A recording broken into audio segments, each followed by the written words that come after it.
Bonjour, bonsoir. Bonsoir. Soyez bénis au précieux nom de Jésus-Christ. Soyez bénis. J'espère que vous allez très bien aujourd'hui. J'espère que vous avez passé une bonne journée. C'est très bien.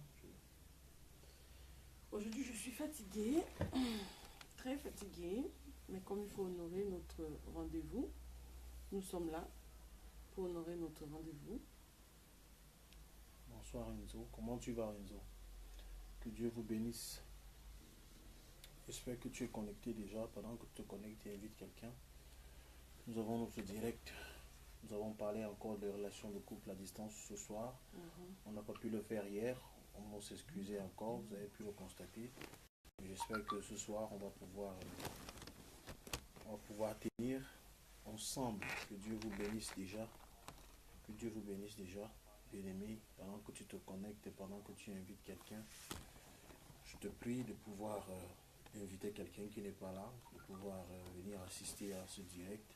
Comme vous le savez déjà, bonsoir pasteur, bonsoir Delphine, bonsoir Nylène, bonsoir à tous ceux qui se connectent en ce moment. Shalom pasteur Amel. Shalom pasteur Que Amel. Dieu te bénisse. Dieu te bénisse. Bonsoir, Bonsoir Delphine. Bonsoir à tous ceux qui se connectent en ce moment. Bien-aimés, que Dieu vous bénisse. J'espère que vous avez passé une très bonne journée, Prunelle. Bonsoir, Prunelle de Dieu. Que Dieu vous bénisse abondamment. Bien-aimés, nous sommes heureux de pouvoir vous retrouver encore ce soir. Après quelques jours de silence. On n'a pas pu le faire hier, comme vous avez pu constater. Franchement, la chaleur d'hier ne nous permettait pas de pouvoir nous retrouver hier. Bon, mais tout est bien, tout est bien, Shalom, tout est bien, tout est bien, tout est bien. Tout est bien, qui est organisé par l'Esprit de Dieu. Et ce soir, nous croyons que nous allons encore discuter de quelque chose. Nous allons partager de quelque chose de très important. Nous allons encore parler de nos relations de couple à distance. Ce soir, nous allons parler de la raison de vos disputes, la raison de vos querelles, la raison pour laquelle est-ce que vous chamaillez, pourquoi est-ce que vous êtes tout le temps en colère, pourquoi est-ce que vous êtes tout le temps en train de vouloir vous séparer, chacun veut tirer la ficelle de son côté, chacun veut avoir raison, pourquoi est-ce que vous le faites. La raison de vos problèmes, qu'est-ce qui est à l'origine de vos problèmes? Bonsoir, bonsoir vraiment à tout le monde, bonsoir à tout le monde, nous sommes contents de pouvoir être là avec vous. Et sans plus attendre, nous allons prier rapidement afin de commencer. Vous savez, nous voulons peu perdre le temps. Vous savez aussi que ceux qui sont en Europe et ceux qui sont en Afrique n'ont pas le même privilège en ce qui concerne la connexion Internet. Donc aujourd'hui, nous essayons parce que nous voulons satisfaire tout le monde, on essaye de faire de manière à ce que tout le monde puisse avoir l'occasion d'écouter ce direct. Parce que vous voyez, un direct qu'on écoute en direct, excusez-moi la technologie, a une autre dimension, a un autre impact qu'un direct qu'on vient d'écouter après en différé. Donc c'est pour cela que nous voulons que tout le monde assiste à ce direct pendant qu'il se place. Bonsoir Flore Aimée, que Dieu vous bénisse abondamment. Alors ce soir, nous allons commencer déjà par la prière. Nous allons commencer déjà par la prière afin de demander au Saint-Esprit de coordonner toutes choses, de nous conduire pendant ces moments. Bien-aimés, nous allons prier, maman va prier pour nous. Pendant que tu pries pour nous, pendant qu'elle prie pour nous, toi aussi, je veux que tu pries pour le couple que nous sommes, afin que Dieu nous parle, qu'il se révèle à nous pendant que nous allons vous conseiller, pendant que nous allons vous donner ces quelques astuces pour votre couple. Et nous sommes dans la prière. Seigneur, nous te bénissons, Seigneur, ce soir pour ta fidélité et pour ton amour. Nous te rendons grâce, Père, parce que tu as été tout au long de cette journée avec nous. Tu nous as donné encore le privilège de nous tenir devant ton peuple, Seigneur, que voici, afin de pouvoir partager, afin de pouvoir enseigner, afin de pouvoir, Éternel, mon Dieu, mon roi, édifier. Seigneur, prends le contrôle de ce moment, Seigneur. Accorde-nous ta fidélité au milieu de nous, Papa. Béni soit ton nom, béni sois-tu, Éternel, mon Dieu, mon roi. Dispose les cœurs, Seigneur, à recevoir, Père, ce que tu as mis dans nos bouches. Papa, dispose, Seigneur, ceux qui sont là présentement pour pouvoir nous écouter, Seigneur. Béni soit ton nom, Seigneur, dans leur vie et dans notre vie, Papa. Béni soit ton nom, Seigneur, ta fidélité, au nom puissant de Jésus-Christ. Amen. Amen. Ok, voilà. Bien-aimés, soyez bénis. Soyez bénis une fois de plus. Bien-aimés, comme première, ce que je veux premièrement vous dire ce soir, c'est la Bible nous demande de ne pas nous borner à écouter les enseignements, de ne pas nous borner à la lecture de la parole de Dieu si nous ne la mettons pas en pratique. Je je vais vous dire presque la même chose ce soir. Je vais vous dire, ne nous bornons pas à écouter le coaching si nous ne pouvons pas appliquer ce qu'on nous dit dans le coaching. Ça ne sert à rien de prendre les cours et de ne pas les appliquer. Tout à fait. Ça ne sert à rien de pouvoir se rassembler ici et que personne ne veuille vraiment pas faire l'effort de pouvoir s'arrimer aux conseils que nous donnons. Parce que parfois, quelqu'un qui nous écoute ici depuis peut-être un mois aujourd'hui, mais lorsque la personne nous contacte inbox,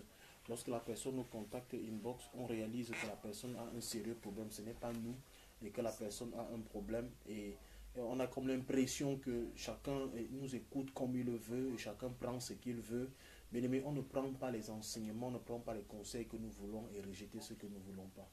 Mais on ne peut pas lire la Bible et prendre des versets bibliques et refuser d'autres. Ça, c'est la première des choses que je vais vous dire.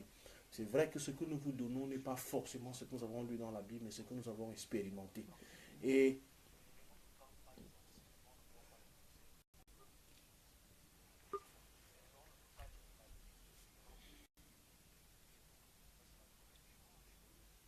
c'est assez bas. Essayez d'augmenter aussi le volume.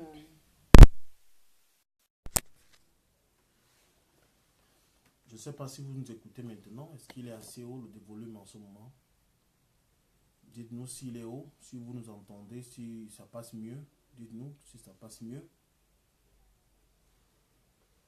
Dites-nous si ça passe mieux maintenant. Confirmez-nous que ça passe mieux.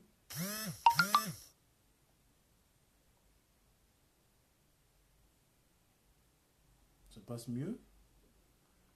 Bonjour man, ça passe pas. Bon, ça passe pas. On va trouver un autre moyen de pouvoir brancher, connecter le micro autant pour moi. Attendez.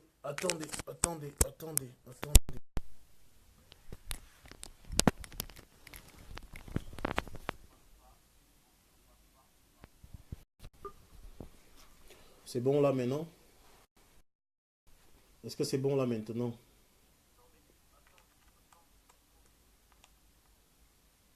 C'est bon là maintenant? D'accord. C'est bon?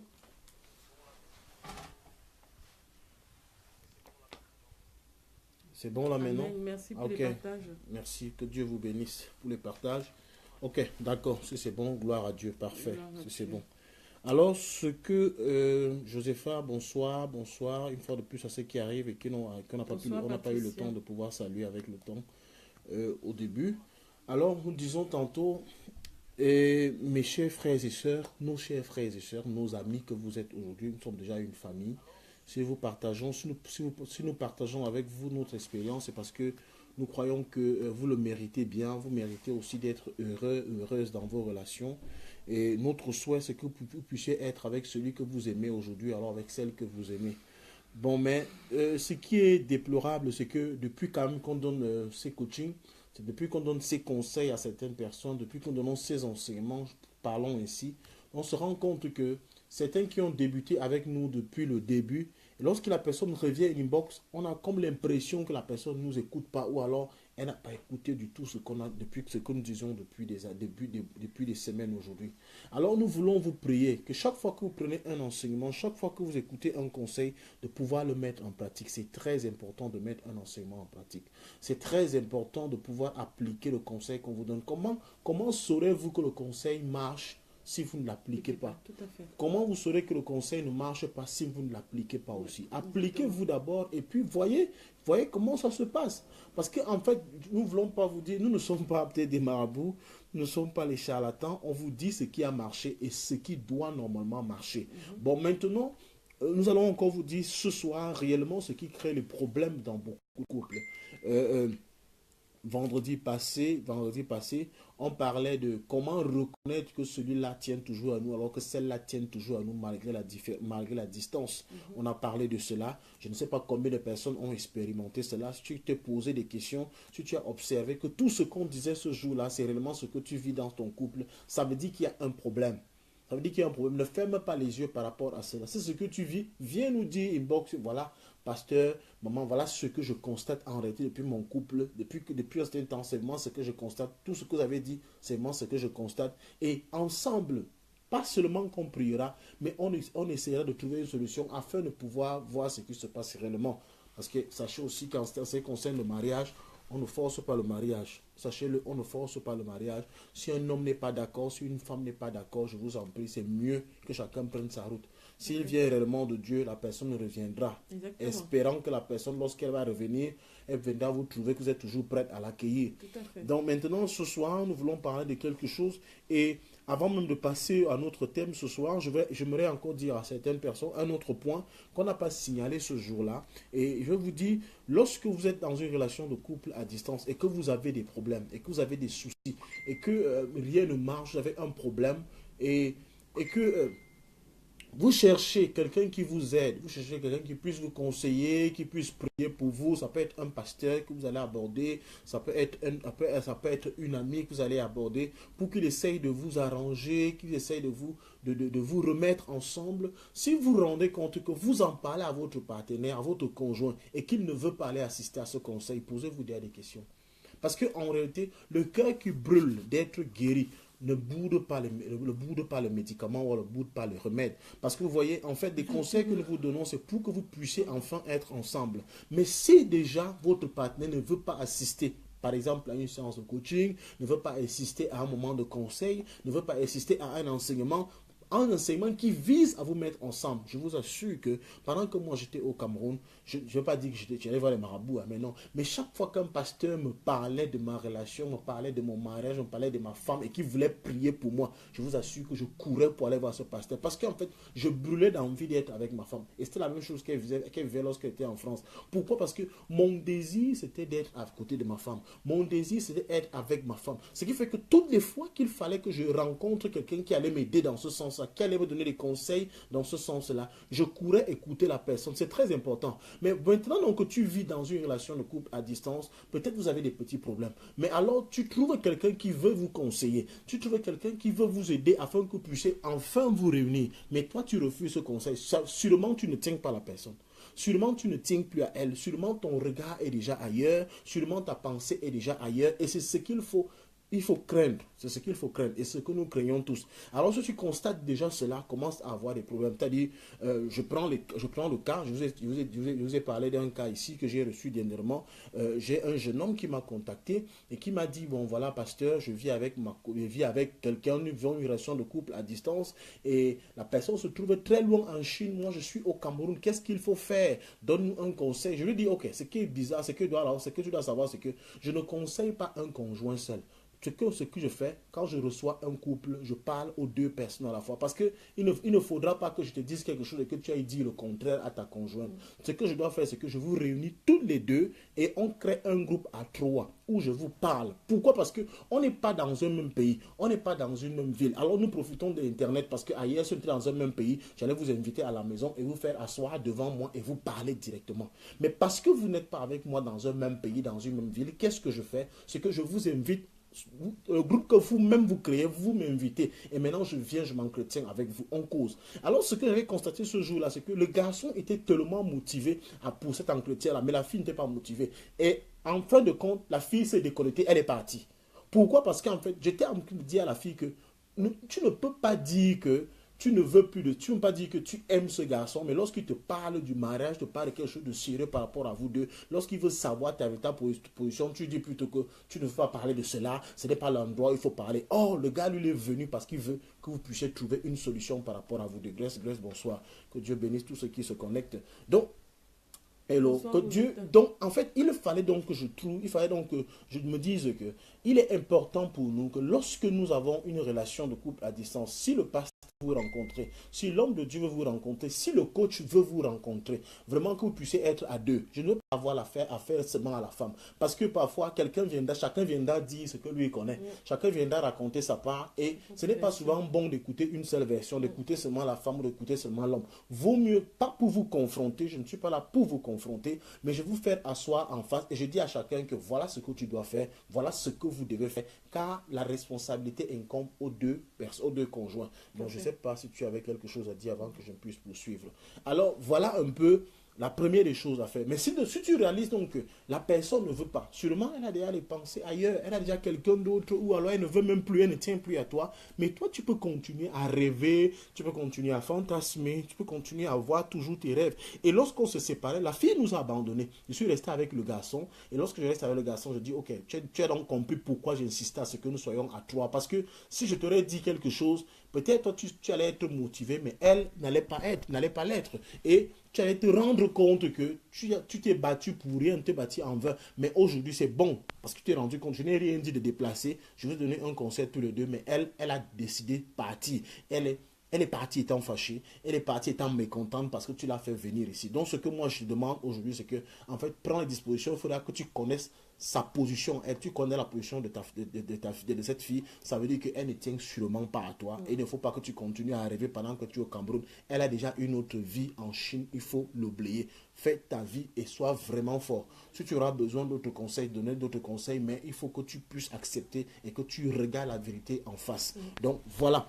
Alors, ce soir, nous venons avec un autre conseil. Parce que vous voyez, chaque fois que quelqu'un vient te rencontrer, chaque fois que quelqu'un vient rencontrer un pasteur, que ce soit à l'église, que ce soit dans le cadre même des conseils, même quand tu vas voir un psychologue, lorsque tu vas rencontrer quelqu'un, le plus souvent, lorsqu'un conjoint va rencontrer quelqu'un, un pasteur, il dit toujours, pasteur, je ne sais pas ce que je fais, vraiment, tout se passe, je n'ai aucun problème, mais c'est lui qui dérange, c'est elle qui dérange. Chacun est prêt à accuser l'autre.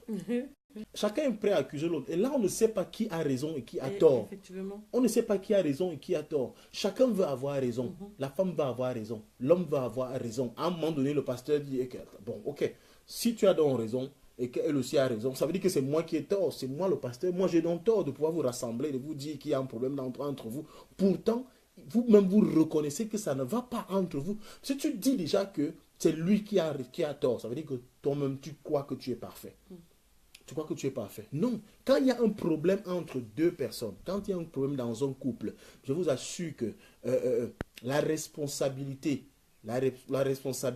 incombe aux deux personnes là. Ça repose sur vos deux. C'est-à-dire que ça vous engage tous les deux. Ça n'engage pas une seule personne, ça n'engage pas la femme, ça n'engage pas l'homme, ça engage tout, ça engage le couple, ça engage l'homme et la femme. Mais maintenant, est-ce que nous sommes prêts à accepter que nous aussi, nous sommes un problème dans notre couple? Est-ce que nous sommes prêts à accepter que dans notre couple, c'est nous qui dérangeons? Parce que si ton mari, si ton fiancé te trompe, si ton fiancé n'est plus, je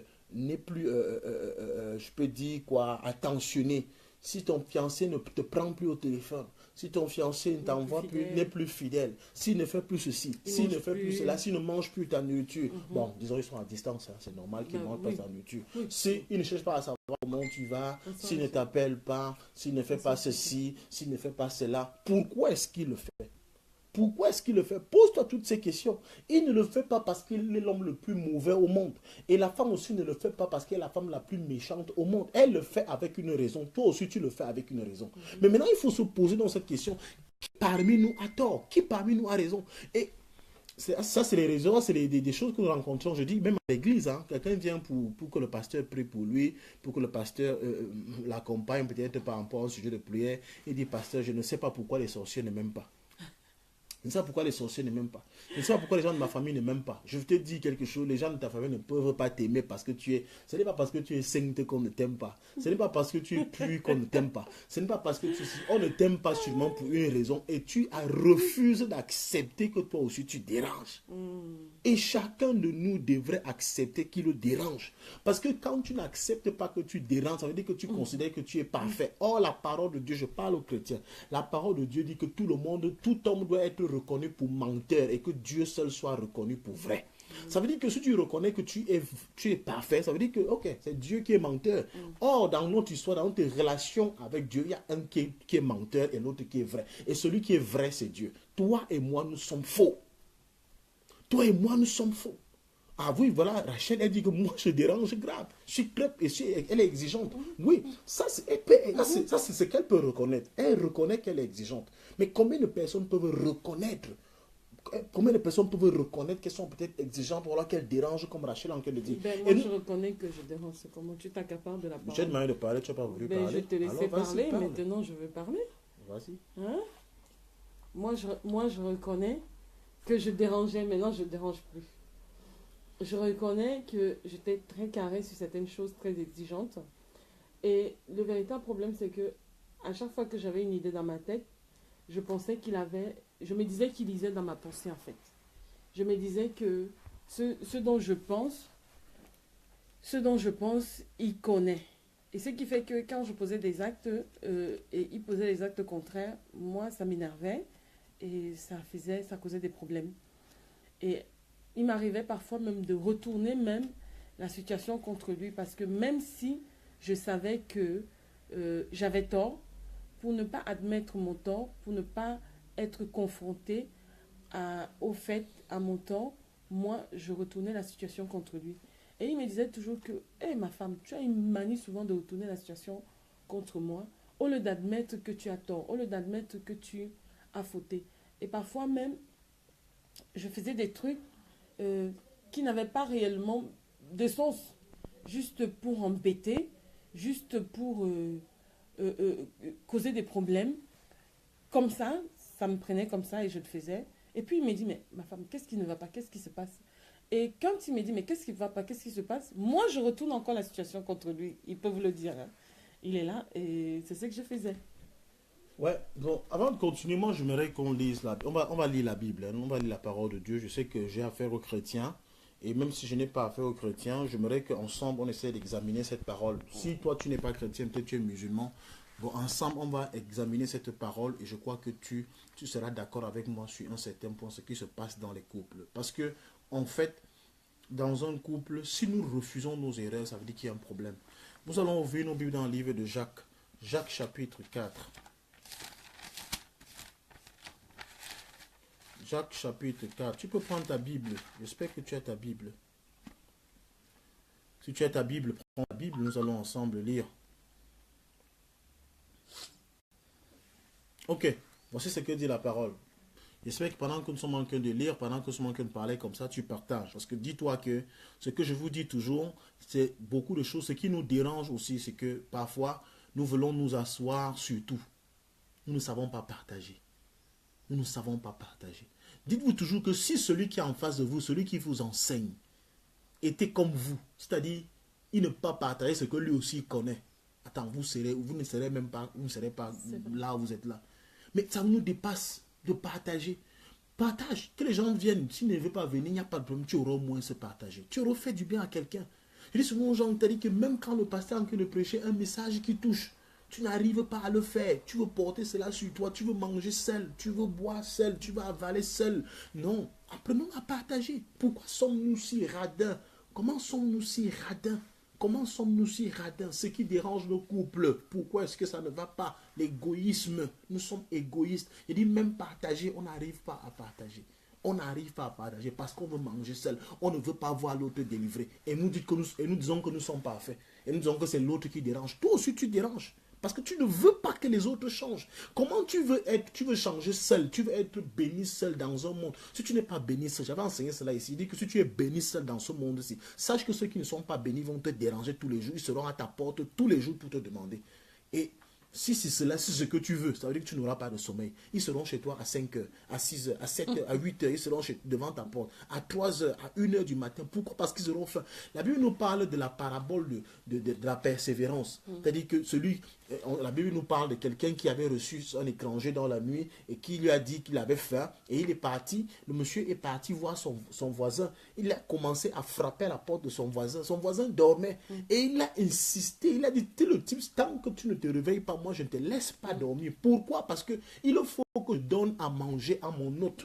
Et celui qui dormait à l'intérieur s'est dit, si je ne me lève pas pour donner à manger à celui-ci, il va pas me laisser dormir. Il ne me laissera pas dormir. Mais nous sommes tellement égoïstes. Nous sommes tellement égoïstes. Ça veut dire que si toi tu veux être en paix, il faut que tu fasses à ce que les autres soient aussi en paix.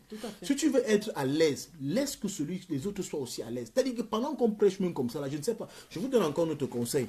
Ce que vous ignorez, c'est quelqu'un va me dire, ah non, mon gars n'est pas sur Facebook, mon fiancé n'est pas sur Facebook. Inscrivez vos fiancés sur Facebook. Parce que vous allez faire comment pour leur dire tout ce que vous recevez là maintenant. Or, s'il est inscrit sur Facebook, s'il est sur Facebook, s'il a un compte sur Facebook, il suffit que tu partages, qu'il veuille ou pas, il finira par lire cela. Il finira par regarder cela, même s'il n'est pas avec toi. Il va regarder ça en secret. Il va regarder ça en cachette. Même sur YouTube, il faut inscrire, il faut l'amener à aller voir. Et il vous regardera. Pendant que vous êtes couchés ensemble, le jour qu'il est très content. Le jour qu'il est très content, parce que ce n'est pas tous les jours qu'il est fâché. Et c'est qu'il y a un jour qu'il sera très content. Et le jour, il y a le jour où il sera un peu content quand même. Et c'est le jour là que toi tu profites. Enfin, j'ai tellement envie de vous donner des secrets ici là. Je me dis que on ne parle pas à son homme, on ne parle pas à sa femme de certains sujets qui peuvent fâcher à tout moment.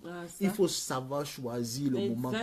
Exploiter le petit instant là. C'est le petit instant là que tu injectes la pilule. Ne donne et là, pas tout. Non, ce sont tout. mes enfants. Moi, je les considère comme mes enfants. Ce qui fait que je ne sais même pas garder. Tout, elles n'ont qu'à venir. Je ne sais même pas garder avec elles. Je ne sais même pas garder. Je vais souvent tout vous donner parce que je crois que je suis...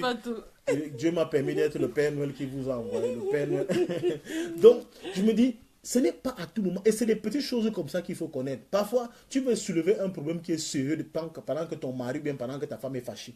Elle ne voudra pas écouter ce genre de message. Elle ne voudra pas écouter ce genre de choses. Tu veux lui parler d'un coaching pendant que lui a ses problèmes même avec toi parce qu'il ne veut pas t'entendre parler et tu veux lui parler du coaching. Tu veux lui parler d'un pasteur qui parle sur Facebook. Il va te dire que va loin avec ça, je ne veux pas t'écouter. Mais si tu profites du moment où il est content, il arrive, chérie, oh machin et tout, c'est en ce temps-là que tu lui donnes le message et tu verras que ça va passer. Alors je dis, arrêtez un peu d'être égoïste. Partageons aussi de manière à ce que d'autres personnes puissent être bénies. Partageons. Si nous sommes 16 là, je vais voir 16 partages. Si vous n'avez pas la possibilité de, comme l'homme de Dieu a dit qu'ils ne sont pas sur Facebook, les mêmes messages, vous allez les retrouver sur YouTube. Hein. Non, en fait, elles veulent faire comprendre que s'ils ne sont pas sur Facebook, ils ne s'intéressent pas aux réseaux sociaux. Laisse YouTube, c'est même déjà trop. Si quelqu'un n'est pas sur Facebook, c'est pas sur YouTube qui va partir. Hein? L'espace de partage. Parce que si ce n'est pas... C'est une réalité, hein, parce que ça c'est une réalité que je vous dis.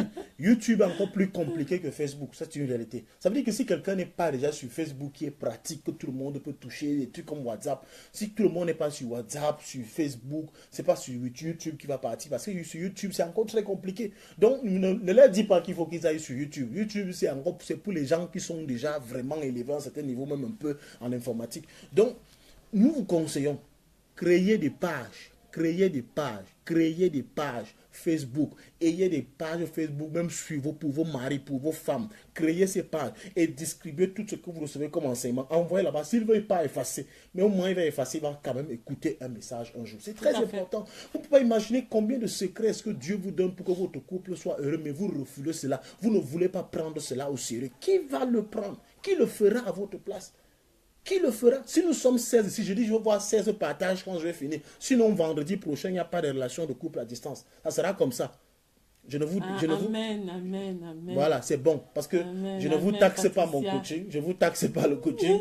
Vous ne payez pas le coaching, c'est gratuit. La seule chose que je vous demande, c'est de partager. Amen. C'est de partager, c'est tout. Partagez seulement pour que d'autres personnes soient bénies. Alors, bien aimé, on va lire donc un passage. On va lire un passage.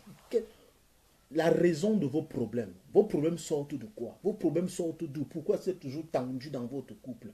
Pourquoi est-ce que ça ne va toujours pas dans votre couple? Même dans toutes vos relations, pourquoi est-ce que ça ne va pas? Nous allons lire ensemble dans le livre de Jacques chapitre 4 à partir du verset 1er. Jacques chapitre 4 verset 1er.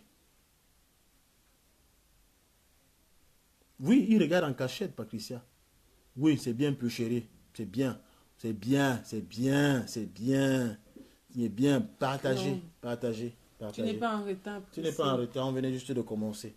Ok, nous, partagez et invitez. Invitez les gens à venir regarder. Ok, Jacques chapitre 4, verset 1er. Oui, c'est bien, Olive. C'est bien, Olive de Jésus. Ok, nous lisons. Il est écrit. D'où viennent les luttes et d'où viennent les querelles parmi vous? N'est-ce pas de vos passions qui combattent dans vos membres? Vous convoitez et vous ne possédez pas. Vous êtes meurtriers et envieux et vous ne pouvez pas obtenir.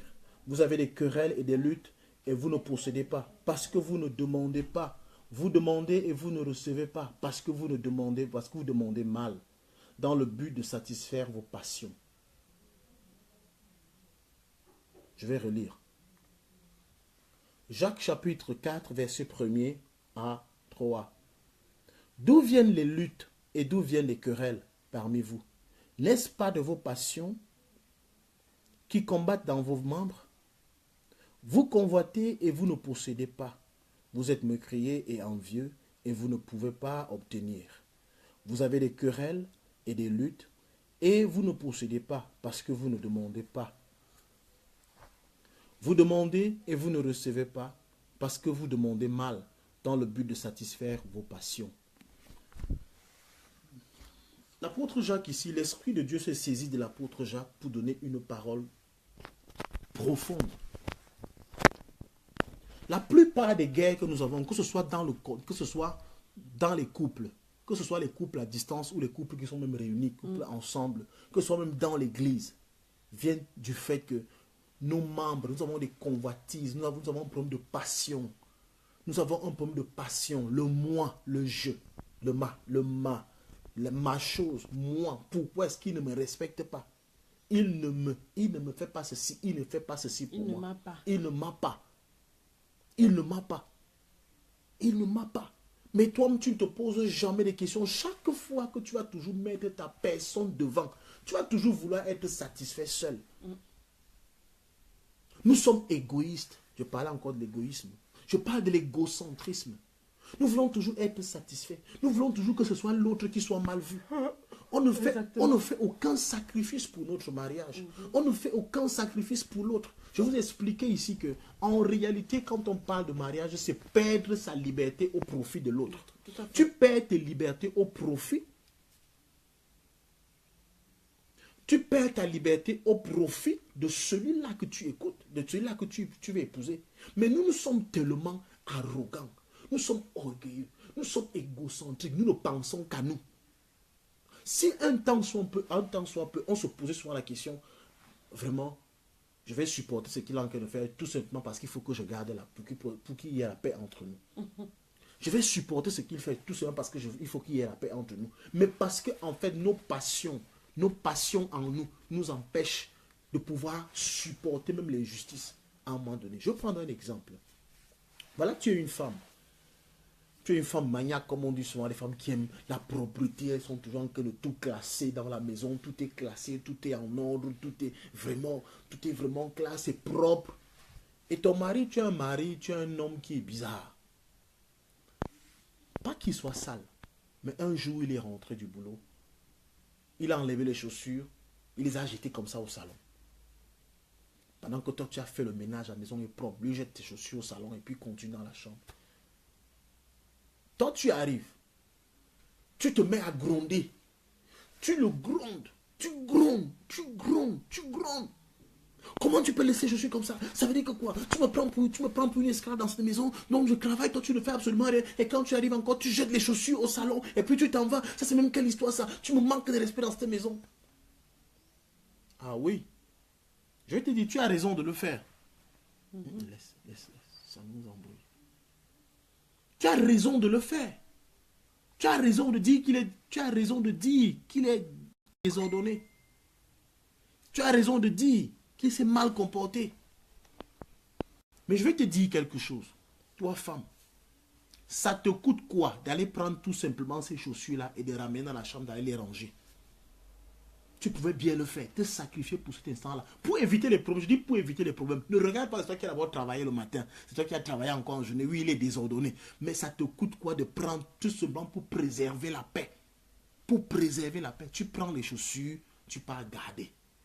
Et lorsqu'il va voir comment tu prends les chaussures comme ça, je suis sûr qu'à force de te voir le faire, il finira par comprendre que ce n'est pas bien qu'il pose des chaussures.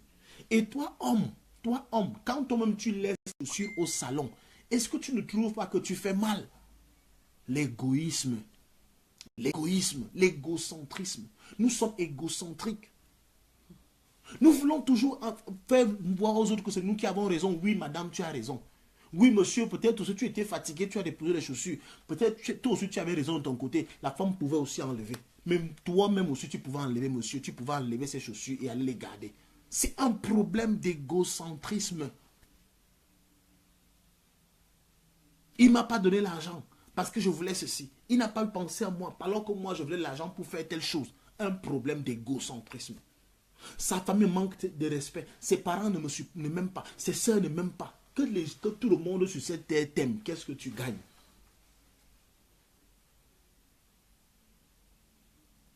Qu'est-ce que tout le monde, qu'est-ce que tu gagnes à ce que tout le monde t'apprécie? Et qu'est-ce que tu perds à ce que tout le monde ne t'apprécie pas? Le véritable problème donc dans nos couples, c'est le problème d'égocentrisme. Nous voulons toujours avoir raison. Bonsoir coach. Nous voulons toujours avoir raison. Personne ne veut perdre un seul instant. C'est-à-dire que descendre à un moment donné, dire que je perds aussi mon privilège pour sauver mon couple. Je veux dire que regardez tous les problèmes que vous avez. Regardez. Je dis que si c'est le passé, c'est la femme que tu reçois d'abord en coaching. Elle viendra accuser son homme. Accuser. Le jour que tu prends encore maintenant, tu prends encore la femme. Tu prends encore l'homme. L'homme aussi vient, il accuse la femme. Il l'accuse. Il charge. Dès qu'il finit de charger comme ça, tu regardes, tu dis, mais pasteur, Tom te dit, pasteur, je vais donc parler à qui? La femme a raison, l'homme a raison. Qui maintenant a tort? C'est le pasteur, c'est moi qui ai raison en ce moment. C'est moi qui ai tort en ce moment-là. Non. Nous sommes tellement égoïstes. Nous sommes tellement égocentriques. Nous sommes tellement... Bonsoir, homme de Dieu, apôtre Daniel. Nous sommes tellement égocentriques. C'est l'égoïsme qui est la base de tous les problèmes que nous avons, que ce soit dans les églises, que ce soit dans les couples. Chacun veut dire moi, jamais l'autre.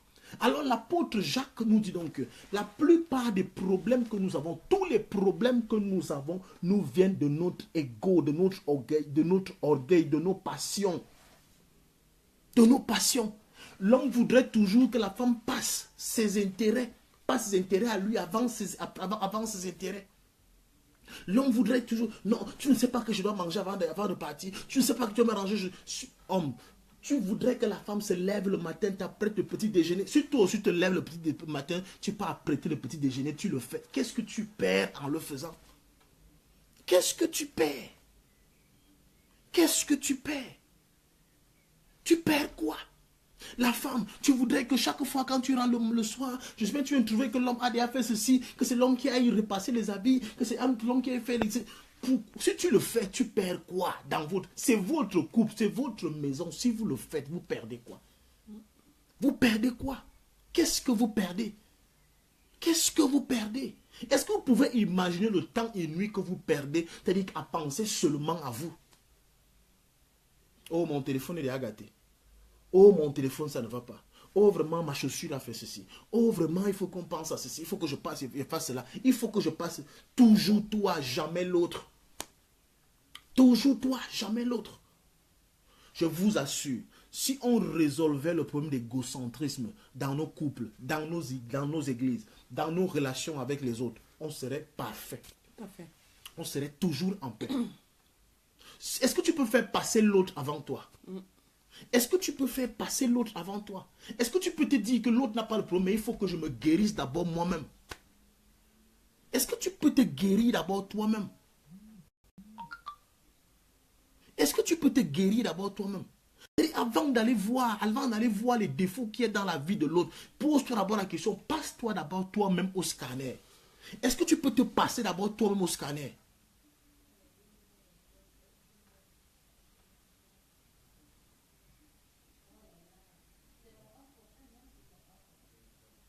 Ah, voilà. Toujours nous, maman, pas les leurs. Même ta maman, oui, même si c'est ta maman qui dérange, ta maman dérange, Rachel. Accepte que ta maman aussi dérange. Accepte que ta maman dérange. Même si on dit que ta maman dérange, accepte que ta maman dérange. Parce que si je laisse que tout le monde parle ici ce soir, tu vas voir un homme aussi qui viendra dire oui, Rachel, même vos mamans dérangent. L'autre aussi, Rachel aussi va dire que toujours vos mamans. En fait, c'est ça. Et c'est ça le problème. C'est ça. Vous voyez donc comment ça dérange. Vous voyez, voilà la réaction. Rachel a réagi net. Elle dit que oui, ils sont toujours en train de dire que nos mamans dérangent. Oui, vos mamans dérangent. Accepte que ta maman dérange. Sa maman aussi dérange. Nos mamans dérangent. Ce n'est pas seulement ta maman. Elle sait qu'elle dérange. Donc tu sais que tu déranges. Je vais vous expliquer un truc, ce que le pasteur est en train de dire. C'est très vrai ce qu'il est en train de dire. Dans un couple, si on se base sur moi je suis fatiguée, moi je suis ceci, moi je suis cela, on n'arrive jamais à s'en sortir. Parce que nous, on a vécu cela pendant longtemps. Pendant longtemps, je lui disais que toi, tu ne peux pas faire. À quelqu'un, je rentre comme ça, j'aimerais ceci, j'aimerais cela, j'aimerais ceci, j'aimerais cela. Et le Seigneur m'a dit une chose, c'est que chaque fois que tu diras à ton mari que tu ne peux pas faire, j'aimerais ceci, j'aimerais cela, il ne fera pas, ça va plutôt apporter des difficultés, ça va plutôt apporter des problèmes, ça fera en sorte que il devienne orgueilleux. Et nous les femmes, on a souvent une façon, on a une manie en fait de parler à nos hommes. Et ce n'est pas en parlant fort ou en parlant avec mépris, parce que généralement quand on veut dire à l'homme de faire quelque chose, on utilise le mépris et ça ne résout pas les problèmes. Ça ne résout pas les problèmes. Il y a une façon de dire à ton homme de faire les choses, ou bien même tu le fais. Tu le fais, tu lui montres l'exemple. Et c'est généralement ce qui dépasse les femmes, de montrer l'exemple à nos partenaires, à nos conjoints. Moi, il fut un temps où je faisais passer mon moi avant de penser à lui. Et je me suis rendu compte que je devrais le faire passer avant moi. Parce que si je voudrais qu'il me fasse passer, avant lui, il faudrait que moi, je le fasse en premier. Et c'est ce que j'ai commencé à faire. Il vous a dit dernièrement ici que il vous a dit dernièrement ici que quand j'achète un truc, je m'arrange toujours à acheter quelque chose de valeur par rapport à moi. Et c'est réel. Quand je vais lui acheter un truc, je voudrais que ce que je lui offre, ce que j'achète à mon époux, soit plus valeureux que ce que j'achèterais pour moi. Et c'est dans les deux sens. Il fait pareil. Donc, quand tu penses à toi, tu ne peux rien construire en pensant à toi. Et ton cœur s'enfle, ton cœur est rempli d'orgueil parce que tu ne penses qu'à ta petite personne que tu es. C'est ce que je voulais préciser en fait. Oui, et donc, je dis donc que, sachez, vous devez savoir une chose, c'est que vous n'êtes pas le premier couple à exister sur Terre. Les couples ont toujours existé. Ce n'est pas le premier mariage qui existe sur Terre. Les mariages ont toujours existé. Et ne pas écouter les conseils des autres, c'est carrément refuser l'aide que Dieu t'envoie. Ne pas écouter les conseils qu'on te donne, ça veut dire que tu refuses l'aide que Dieu t'envoie afin de pouvoir résoudre les problèmes de ton couple. Parce que vous savez, par notre égoïsme, par l'égocentrisme, nous nous éloignons toujours des autres. Nous nous éloignons toujours des autres et nous éloignons toujours du bien que Dieu veut nous accorder à un moment donné. Parce que si un temps soit peu, parce que ce qu'on constate le plus souvent, c'est que quand il y a un problème, vraiment, même quand je reçois les gens, quand les gens viennent me rencontrer inbox, c'est que la personne commence à me faire une liste. Elle me fait une liste. Voilà, pasteur, tu vois, il est comme ça, il fait comme ça, il fait comme ça, et il fait comme ça. Et chaque fois qu'elle me fait la liste, elle s'attend à ce que j'apporte une solution à chaque problème qu'elle a en train de citer. Est-ce que j'apporte une solution? Ah, comme il fait comme ça, fais donc comme ça. Et oui, il fait encore comme ça, là, fais aussi comme ça. Non, je veux vous dire quelque chose. Que le véritable mal, tout ce que vous constatez aujourd'hui, c'est-à-dire le manque de communication, le manque d'amour, le manque d'attention, les petits cadeaux, vous ne voyez pas, les injures qui arrivent, les calomnies qui arrivent, l'infidélité qui arrive. Bien aimé, je vous assure que tout cela, ce ne sont que des symptômes. Ce ne sont que des symptômes. Ce ne sont que des symptômes. Ce ne sont pas les mots, ce ne sont que les symptômes. Les symptômes de quoi? De l'égocentrisme. De l'égocentrisme. Parce que tu es infidèle parce que tu veux passer ton désir avant celui de l'autre. Tu es infidèle parce que tu penses seulement à toi, tu ne penses pas à l'autre. C'est pour cela que tu préfères aller dehors pour te satisfaire et tu ne satisfais pas celle que tu laisses à la maison. C'est pour ça, parce que tu es égocentrique. Maintenant, j'ai cité encore quoi? Le manque de communication. Si tu ne communiques pas avec ta personne, c'est tout simplement parce que tu ne la considères pas. Tout à fait. Tu ne la considères pas. Et tu ne la considères pas parce que tu ne l'aimes pas, mais parce qu'en fait, elle n'est pas, tu places d'abord ta personne. Pourquoi je causerais avec elle? D'abord, on partage quoi? Ça sont mes affaires à moi, ça ne la regarde pas. Ça ne le regarde pas. Ça sont mes affaires à moi. Dès que tu le dis, c'est un problème d'ego. Donc, le manque de communication, donc, il faut que tu comprennes qu'à partir de ce soir, que ce n'est qu'un symptôme de l'égocentrisme. Le véritable virus qui tue tous les mariages, qui tue toutes les relations, qui tue toutes les églises, qui tue les hommes de Dieu, qui tue les pasteurs, qui tue les coachs, qui tue ceci, c'est un problème d'égocentrisme. Et dès que tu tues cela au fond de toi, ne cherche pas à aller tuer ça chez l'autre. Hein. Et t'en vas pas aller tuer ça chez l'autre, c'est tuer ça chez toi. Guéris-toi d'abord. Le jour que tu te guéris d'abord, automatiquement, à un moment donné, tout ce que l'autre sera en train de faire, ça ne te dira absolument rien. Tout à fait. Guéris-toi d'abord. Et c'est ça le véritable problème qu'on a, c'est que on regarde les erreurs que l'autre fait. On ne se regarde pas. On ne se regarde pas. On ne regarde pas. Regarde-toi d'abord. Regarde tes propres erreurs. Regarde-toi. Est-ce que tu es parfaite? Parce que tu vas passer ton temps, et généralement c'est ce que les femmes font. Les femmes sont toujours en train de dire, oh il est comme ça, oh, il est comme ci, oh il est comme ceci, oh il est comme cela, oh machin, tout, oh c'est ci, c'est là. Même les hommes sont comme ça. Oui, les hommes sont comme ça, je ne dis pas non, mais le nombre de personnes que moi j'ai reçues, pasteur, en privé, entre hommes et femmes, les couples que j'ai pu recevoir, ou les femmes seules que j'ai pu recevoir leurs hommes après, généralement c'est plus les femmes qui accusent, parce que l'homme, il va venir, il va te dire, elle a encore dit que j'ai fait quoi. C'est dans ce sens que l'homme, il va venir. Elle a encore dit que j'ai fait quoi. Toi-même, tu ne sais pas que tu as fait quoi. Oui. Toi-même, tu ne sais pas que tu as fait quoi. Je ne dis pas non. Mais, généralement, l'homme ne vient pas en accusant son partenaire. Ah, d'accord, je comprends. Il n'accuse pas. Quand il vient te voir, il n'accuse pas son partenaire directement. C'est que, c'est toujours la femme qui va venir dire, oh, mon mari, il est ceci, il est cela, il est comme ci, il est comme ça. Mais pourquoi toi-même, tu ne viens pas dire que, ouais, maman, j'ai besoin d'aide. Voici comment je suis. Voici mon caractère, voici mon comportement. Comment puis-je faire pour que je puisse finir avec cela? Comment chasser ces démons qui nuisent à ma vie et nuisent à mon couple? Parce que si tu te guéris toi-même, d'abord, tu vas pouvoir guérir l'autre. Parce que quand tu arrives au stade où tu es guéri personnellement, ce que l'autre fera ne pourra plus t'offenser. Ce que l'autre fera ne pourra plus te blesser. Parce que quand on a ce problème d'orgueil, où on n'est pas guéri, et que ton partenaire, ton conjoint vient et te dit que « Ah, comme ma femme, hein, pourquoi tu es vilaine comme ça ?» Je prends un exemple tout bête. Ça va te frustrer. Ça va te blesser. Ça va t'offenser. Tu vas dire « Mais pourquoi il me dit ça hein? » Et le simple fait qu'il te l'a dit, peut-être qu'il te l'a dit sur une forme de blague, peut-être qu'il te l'a dit en colère, peut-être qu'il l'a utilisé avec un ton agressif. Toi, tout de suite, tu vas rentrer en guerre contre lui. Tu vas rentrer tout de suite en guerre, tu vas mettre une barrière. Pap! Tu vas dire, mais pourquoi il me parle comme ça, mais celui-là, pour qui il se prend? Et tu rentres tout de suite en guerre, et tout de suite, ça met le chaud dans votre couple. Et tout de suite, paf, les problèmes sont partis. Par contre, quand tu es guéri, quand tu as résolu ce problème au profond de toi, et qu'il vient, il te dit, ah, comme ma femme, pourquoi tu es vilaine comme ça? Tu vas te retourner, et tu vas lui dire, c'est vrai chérie, tu trouves que je suis vilaine? Ok, je vais aller m'arranger pour te plaire. Et de lui de te dire, non ma femme, je blaguais.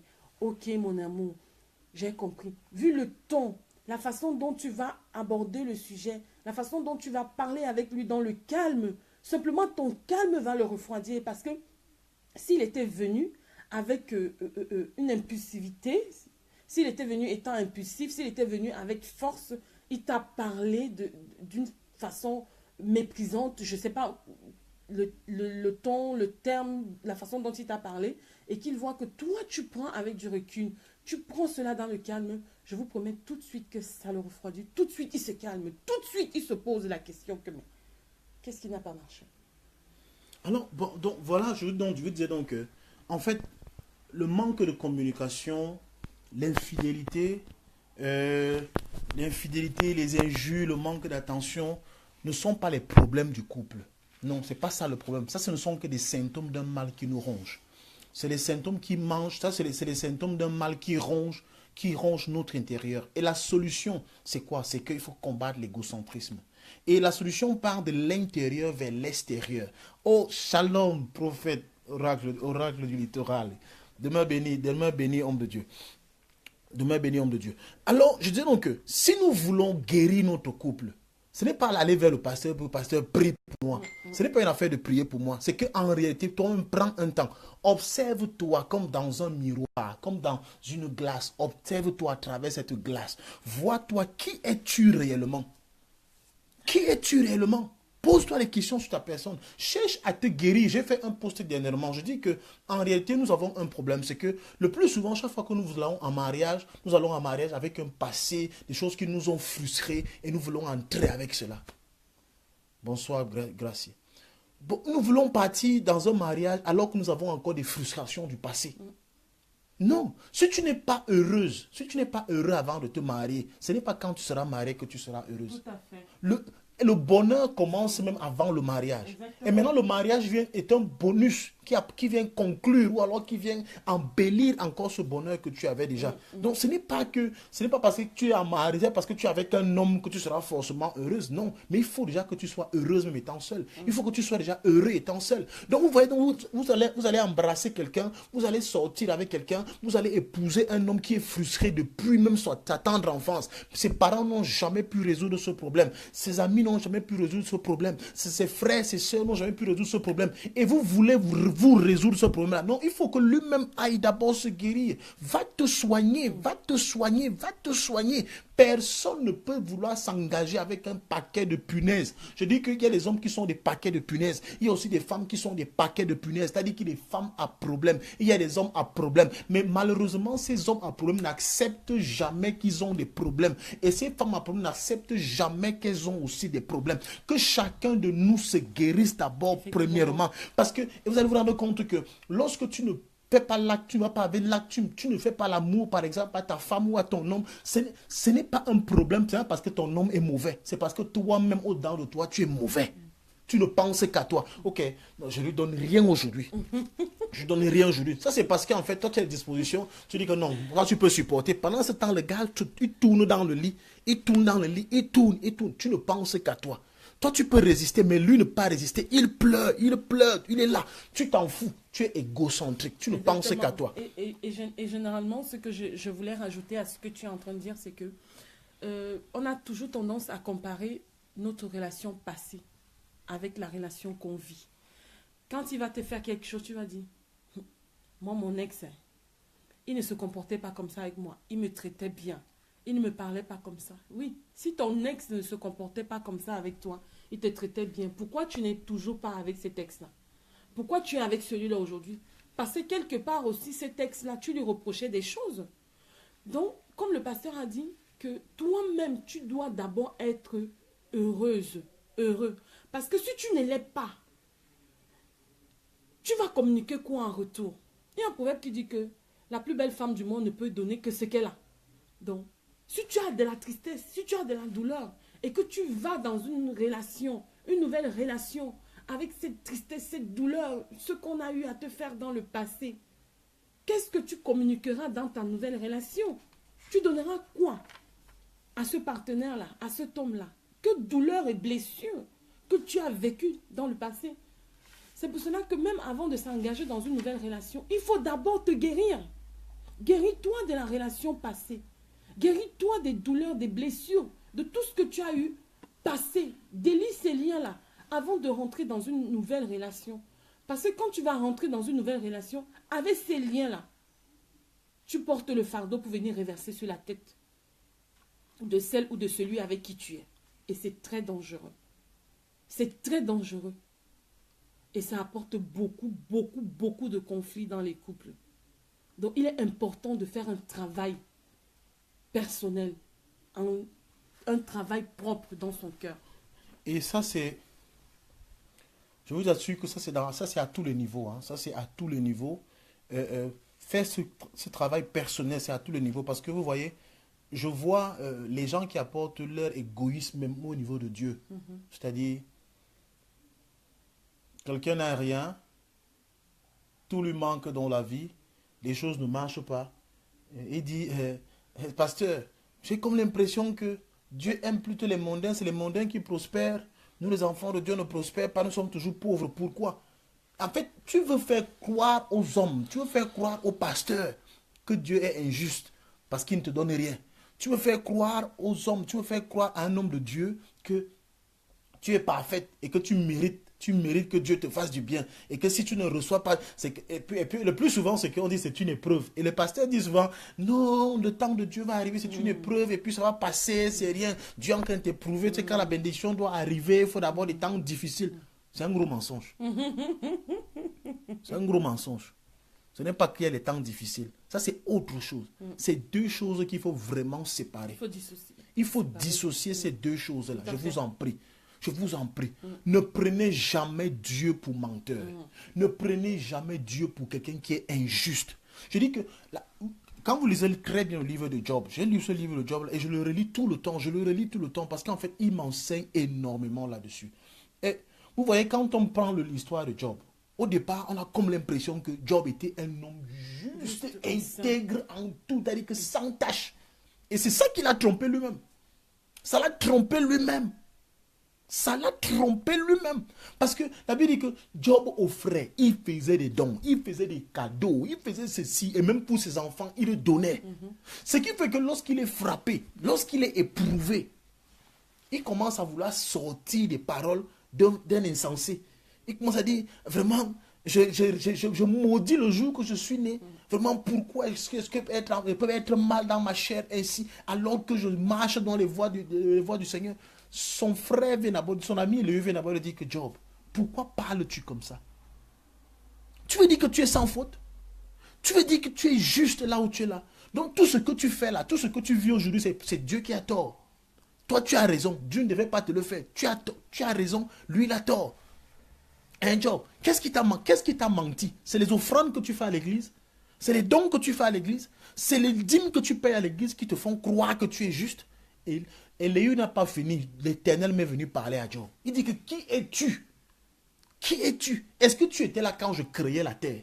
Est-ce que tu connais mes projets pour la terre? Qui es-tu? Au point quand je décide de faire quelque chose, tu viens ouvrir la bouche et tu demandes pourquoi est-ce que tu es frappé? Qui es-tu?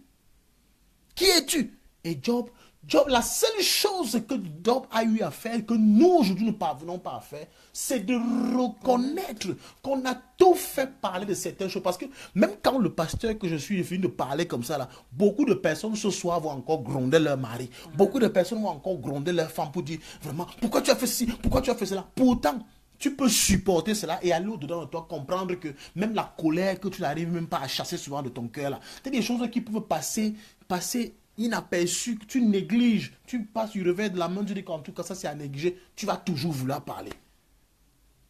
On est toujours prêt à ouvrir la bouche pour insulter, pour calomnier, calomnier l'autre. Tu insultes ton mari et tu t'attends à ce qu'il soit un homme parfait. Tu insultes ta femme et tu attends à ce qu'elle soit une femme parfaite. Pourquoi? Je vais vous dire, si nous n'avons pas aujourd'hui, nous sommes le résultat aujourd'hui devant Dieu. C'est ce que tu mérites. Qu'est-ce que j'ai dit? J'ai dit, ce que tu as aujourd'hui, c'est ce que tu mérites. Ce que j'ai aujourd'hui, c'est ce que je mérite. Je ne mérite pas mieux que ce que j'ai là. Tu ne mérites pas mieux que ce que tu as. Quand tu vas mieux faire, tu recevras aussi mieux. Quand tu vas mieux gérer ton couple sera aussi mieux. Quand tu parleras bien à ton homme aussi va mieux te parler. Quand tu parleras bien à ta femme aussi va bien te parler. Quand tu seras droit devant Dieu, Dieu sera droit devant toi en ce qui concerne ses bénédictions. C'est clair. Que tout homme soit pris pour menteur et que Dieu soit pris pour vrai. Nous sommes tous des menteurs. Nous sommes imparfaits. Même si je te récite la Bible, toute la Bible, je prends Tob, je prends Louis II, je prends Jérusalem, je prends je ne sais pas quoi. Toutes ces Bibles que vous connaissez, je les prends, je les récite. Je reste imparfait devant Dieu. Je reste injuste devant Dieu. Je reste injuste devant Dieu. Mais comment toi là, est-ce que tu es prêt? Toi que je pointe du doigt là, toi qui me regardes là, est-ce que tu es prêt à accepter? Est-ce que tu es prêt à accepter ce soir que tu es imparfaite? Ou alors que tu es imparfait? Est-ce que tu es prêt à accepter que c'est toi qui dérange dans ton couple? Est-ce que tu es prêt à accepter que c'est toi qui dérange dans ton couple? Est-ce que tu es prêt à savoir que c'est toi qui gâte ton couple, c'est toi qui gâte ta relation? Et le jour que tu vas accepter que c'est toi qui gâte ta relation, tu vas commencer à faire les efforts pour que ta relation soit bonne. Parce que c'est toi qui ramènes pour que les choses aillent bien. Le jour où tu accepteras, comme disait quelqu'un, le jour où tu vas te retrouver face à tes démons, dit que, donc, ça vivait en moi. Le jour où tu vas accepter cela, c'est à partir de ce moment-là que tu vas réellement vivre ton couple. Tu vas réellement vivre ton mariage parce que quand tu accepteras et tu seras confronté à ces choses-là, tu vas te dire, bon, maintenant j'ai accepté. Qu'est-ce que je dois faire maintenant pour vivre mon mariage, pour être heureuse? Parce que tout est entre tes mains, en fait. Tu as tout, tu as la solution entre tes mains. Ce n'est pas, oh, pasteur, prie pour moi. Oh, on va prier. On ne refuse pas, on va prier. Maintenant, on va prier, mais qu'est-ce que tu dois faire? Qu'est-ce que tu dois faire? Joseph, tu boudes pourquoi? Tu boudes quoi? Tu boudes ce qui est à toi? Tu boudes quoi? Et quand on... Et ça, c'est un comportement... En fait, vous n'êtes pas les premiers à le faire. Hein? Vous n'êtes pas les premiers à le faire. Vous n'êtes pas les premiers à le faire. Les premiers habitants sur la terre l'ont fait. Caïn l'a fait. Caïn et son frère vont faire des offrandes à Dieu. Et quand ils reviennent, Caïn affiche un comportement bizarre. Pourquoi? Parce que Dieu a agréé le sacrifice de son frère. Et son sacrifice, Dieu a quand même pris. Mais il a senti que, c'est-à-dire que le cœur de Dieu ne s'est pas réjoui en recevant son offrande. Et Caïn s'est fâché. Et Dieu lui dit, mais Caïn, pourquoi es-tu attristé? Pourquoi es-tu attristé? Si tu avais bien fait, tu ne serais pas comme ça. Si toi-même, tu sais que tu as mal fait. Et c'est pour cela que tu es comme ça. Toi-même, tu sais que tu as mal agi. C'est pour ça que tu es comme ça.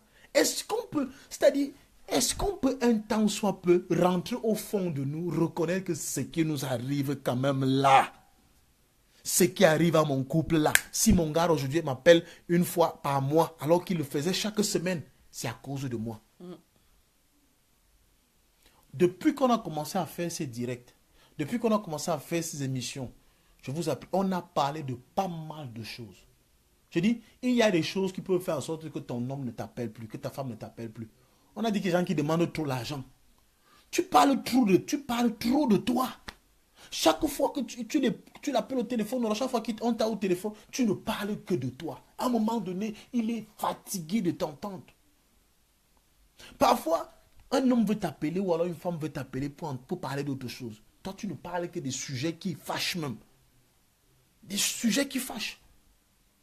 Et c'est toi la base, c'est toi la fondation, c'est toi la base de tout cela. Que chacun de nous rentre dans ce soir et qu'il aille résoudre ce problème d'égocentrisme. Apprends à penser à l'autre. Apprends à penser à l'autre. Quand tu parles toi la femme, quand tu dis, il faut que je fasse une nouvelle greffe, pense déjà aussi à sa nouvelle coiffure. Comment est-ce qu'il aussi sera coiffé?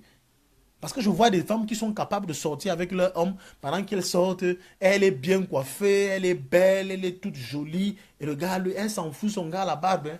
Son gars à la barbe, si les cheveux sont ébouriffés, ce n'est pas son problème.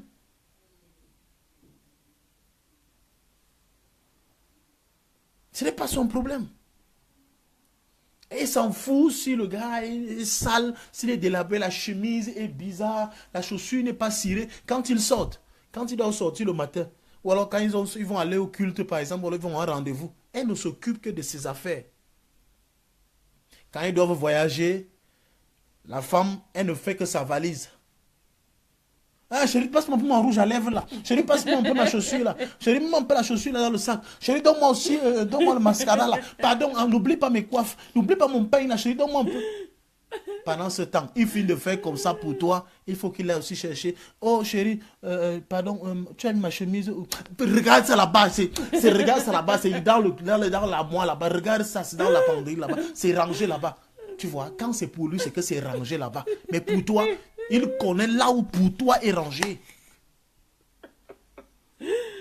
Vous devez même pleurer maintenant. Vous devez être en train de pleurer même pendant que vous parlez comme ça. Vous devez pleurer. Vous devez pleurer. Même elle ne peut pas rien. Donc, ne croyez pas que... C'est comme ça, hein. Quand ça sort comme ça sort. Ça n'est pas une personne. Que toi-même tu es épargné. Moi, oui, même ça me touche. Toi-même, tu n'es pas Moi-même, épargné. je suis frappé là. Je suis frappé. Je suis frappé. Ah, Ce n'est c'est ce n'est que le courage. Ce n'est que le courage. La vérité ne laisse personne. Je vous dis la vérité. On doit arrêter ce genre Tu vas de pas choses. m'afficher toute seule. Affichons-nous. Oui, chérie, c'est fait parfois aussi. J'oublie souvent tes coiffes. Donc, on ne doit pas. Ça doit s'arrêter. Ça doit s'arrêter. Je vous en prie. Ça doit s'arrêter. Vous êtes dans une boutique. Vous allez quelque part dans un magasin. La femme est là-bas. Elle choisit seulement ses t-shirts. Elle choisit seulement les choses. L'homme est là. Toi, tu es seulement là pour accompagner. C'est toi qui portes le caddie. C'est toi qui as le caddie. C'est toi qui dois sortir l'argent de la poche. C'est ta carte qu'on attend. C'est ta carte qu'on doit aller tchouquer. Mais tu es là, tu accompagnes seulement. Tu accompagnes. C'est pas normal. Je prends encore ça. Je prends ça. Toi, et pourtant, dans ce magasin-là, il y a homme, il y a femme, il y a enfant. Pourquoi tu ne peux pas commencer par homme? Tu dis, ok, comment je suis, non? Chérie, on finit d'avoir pour toi.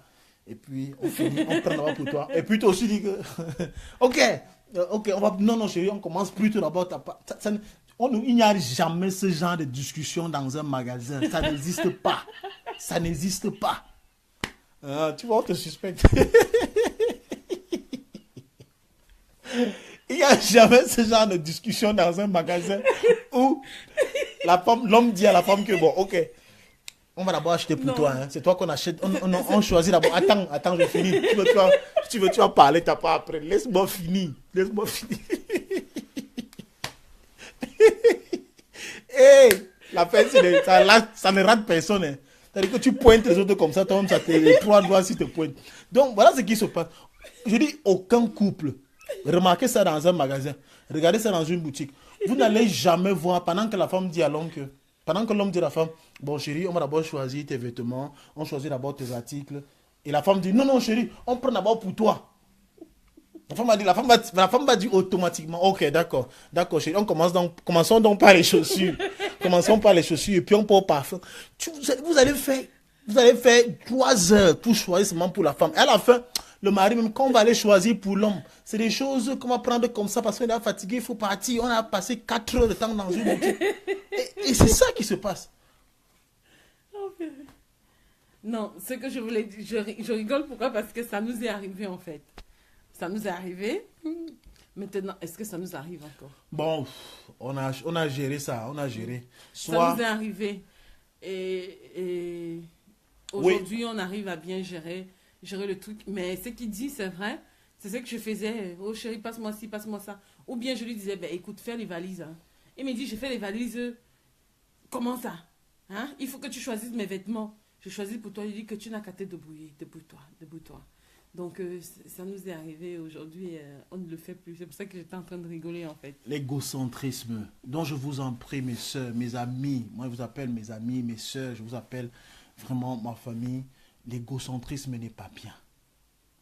Je dis que si nous combattons l'égocentrisme dans tout ce que nous faisons, que ce soit même à notre lieu de service, que ce soit dans nos nations, dans nos pays, travaillez toujours pour la communauté et non pour nous d'abord. Travaillez toujours pour la communauté et non pour nous. C'est pour ça que vous voyez beaucoup de peuples africains souffrent aujourd'hui parce que même les dirigeants ne pensent qu'à eux. À l'église, beaucoup de personnes souffrent aujourd'hui parce que les pasteurs ne pensent qu'à eux premièrement. Tu vois, on va même placer quelqu'un, on dit tu es diacre, tu es évangéliste, tu es ancien. Il ne travaille que pour lui d'abord. Même le pasteur, il ne travaille pas pour le pasteur, il travaille d'abord pour lui. Il reçoit même les messages. Il va travailler ces messages-là seulement pour lui. Il ne travaille pas ces messages pour les autres. Non, on ne peut pas continuer à évoluer comme ça. Et dans nos couples, si on continue à se comporter comme ça, non, j'ai arrêté maman, je ne parle plus. Donc, dans nos couples, si on continue à se comporter comme ça, mes bien-aimés, on aura toujours des problèmes. Et on va toujours croire que les démons ont fait ceci, les mauvais esprits ont fait cela. En réalité, chacun de nous a des démons qu'il doit d'abord enlever dans sa propre vie. Si chacun faisait l'auto-délivrance premièrement, je vous assure que même à l'église, on serait en paix, les couples seraient en paix, les foyers seraient en paix, la cité serait en paix. C'est vrai aussi que Une société normale, c'est une société où il y a les démons et il y a aussi les esprits purs. Une société en paix, c'est une société normale, c'est une société où il y a les fous et il y a aussi les sociétés qui ont un sens, qui ont un bon sens. Il y a des hommes intelligents, il y a des hommes bêtes. C'est une société où il y a les malades. C'est une société où il y a les malades et ceux qui sont en bonne santé. C'est une société où il y a ceux qui sont intelligents, il y a ceux qui sont moins intelligents. C'est une société où les hommes se complètent. Mais chacun de nous a quelque chose à faire. Chacun de nous a quelque chose à faire dans cette société. Ton mariage est une société. Ton foyer, tu dois faire quelque chose. Ne regarde pas seulement ton mari. Toi, le mari, ne regarde pas seulement ta femme. Fais ce que tu as à faire. Je vous dirai toujours cela. Faisons toujours ce que nous avons à faire et laissons que l'autre fasse ce qu'il a à faire. Que chacun fasse ses devoirs. Ne sois pas celui-là, ne sois pas ce genre d'élève qui n'a pas encore résolu ses équations, mais veut d'abord aller aider son frère, son camarade à résoudre ses équations. Résous tes équations. Si tu veux aider ton frère après, va l'aider et tu lui montres comment toi tu as résolu cette équation pour toi-même. Je ne sais pas s'il me fait comprendre. Résous tes problèmes. Quand tes problèmes seront résolus, alors prends maintenant ton frère ou ta soeur et dis-lui comment tu as fait pour résoudre tes problèmes. Et c'est pour cela que nous, aujourd'hui, parce qu'on a eu ce problème dans le passé, parce qu'on a eu ces difficultés dans le passé, on a connu cela, nous venons maintenant vers vous en tant qu'un témoignage vivant de ce que nous-mêmes avons expérimenté et nous vous disons c'est possible. Un mariage, une relation de couple à distance, c'est possible. Un couple en paix, c'est possible. Bien aimé, quand on dit un couple en paix, ça ne veut pas dire qu'il n'y aura pas de problèmes. Il y aura des problèmes, mais quand tu vas te rendre compte que ce que tu es en train de causer comme problème, pour qu'il y ait la paix dans mon couple, je ne perds rien en demandant pardon à ma femme, ou alors je ne perds rien en demandant pardon à mon homme, la paix va revenir. Je vous ai expliqué ici que celui qui demande pardon, ce n'est pas forcément celui qui a raison, ou alors celui qui a tort, mais c'est celui qui aime qui demande pardon. On ne demande pas pardon parce qu'on a raison. On ne demande pas pardon parce qu'on a tort, mais on demande pardon parce qu'on aime. Si tu n'as pas d'amour, tu ne peux pas pardonner. Tout à fait. Dieu nous pardonne parce qu'il nous aime, pas parce qu'il a raison, ou bien parce que nous avons tort, mais parce qu'il nous aime. Et par amour, donc, pardonnons à ceux qui sont à nos côtés, qu'elle me pardonne. Je me pardonne premièrement, je reconnais mes erreurs et je pardonne ces erreurs, même si c'est elle qui a tort et que c'est moi qui ai raison. Que Dieu vous bénisse. Je ne sais pas si quelqu'un a une question. Alors, résolvons ce problème d'égocentrisme. Résolvons.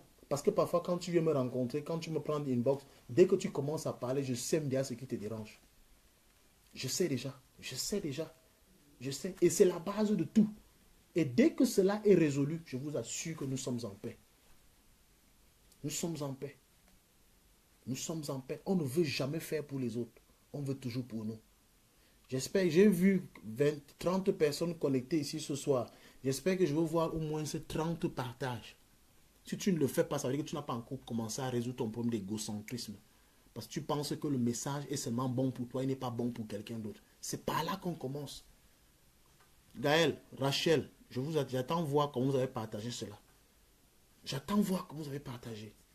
Tout le monde qui est passé par là, j'attends voir comment vous avez partagé. Et si vous n'avez pas partagé, je vais vous rappeler ça la prochaine fois que vous n'avez pas partagé. Vous êtes égocentrique. Vous ne pensez qu'à vous. On a une question. Quand l'autre refuse ton pardon. Voilà ce qui se passe. Je peux répondre, si tu me permets de répondre. Vas-y. D'accord. S'il y a des choses que je dois ajouter, je vais ajouter. Le pardon est divin. Le pardon est divin. Je disais tantôt, la première des choses que nous devons faire, ce qui est droit devant Dieu, ce qui est juste devant Dieu.